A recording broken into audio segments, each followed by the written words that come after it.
నమస్కారం friends, welcome back to ఆ finance podcast. ఈరోజు మనం ప్రతి ట్రేడర్ మరియు ఇన్వెస్టర్కి చాలా పెయిన్ఫుల్గా అనిపించే ఒక ట్యాక్స్ గురించి మాట్లాడుకుందాం. అదే సెక్యూరిటీస్ ట్రాన్సాక్షన్ ట్యాక్స్ లేదా సింపుల్గా ఎస్టీటీ. అసలు ఈ ఎస్టీటీ అంటే ఏంటి అంటే, మనం స్టాక్ మార్కెట్లో ఏదైనా షేర్ కొన్నప్పుడు లేదా అమ్మినప్పుడు గవర్నమెంట్కి చెల్లించే ఒక డైరెక్ట్ ట్యాక్స్. ఇది 2004లో ఇంట్రడ్యూస్ చేశారు. అంతకుముందు క్యాపిటల్ గెయిన్స్ ట్యాక్స్ ఉండేది, కానీ ట్యాక్స్ ఎగ్గొట్టి వాళ్ళు ఎక్కువ అయ్యారు అని గవర్నమెంట్ ఈ ఎస్టీటీని తీసుకువచ్చింది. దీని స్పెషాలిటీ ఏంటి అంటే, మీరు ప్రాఫిట్లో ఉన్నా లేదా లాస్లో ఉన్నా సరే ఒక్కసారి ట్రాన్సాక్షన్ జరిగితే చాలు ఖచ్చితంగా ఈ ట్యాక్స్ కట్టాల్సిందే.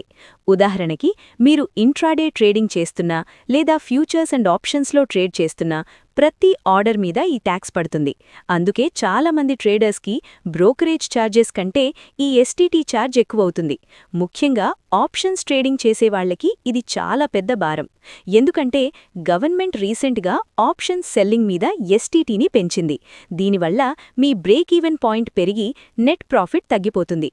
చాలామంది బిగినర్స్ కేవలం బ్రోకరేజ్ క్యాలిక్యులేటర్ చూసి ట్రేడ్ చేస్తారు, కానీ కాంట్రాక్ట్ నోట్ వచ్చాక కానీ తెలియదు ఈ ఎస్టీటీ ఎంత కట్ అయిందో అని. సో మీరు స్కాల్పింగ్ లేదా హై ఫ్రీక్వెన్సీ ట్రేడింగ్ చేస్తుంటే మీ ప్రాఫిట్ క్యాలిక్యులేషన్లో ఈ ఎస్టీటీని ముందుగానే ఫ్యాక్టర్ చేసుకోవడం చాలా ముఖ్యం. ఈసారి బడ్జెట్లో కూడా ట్రేడర్స్ అందరూ ఈ ఎస్టీటీని తగ్గిస్తారు అని ఆశిస్తున్నారు. చూద్దామేం జరుగుతుందో.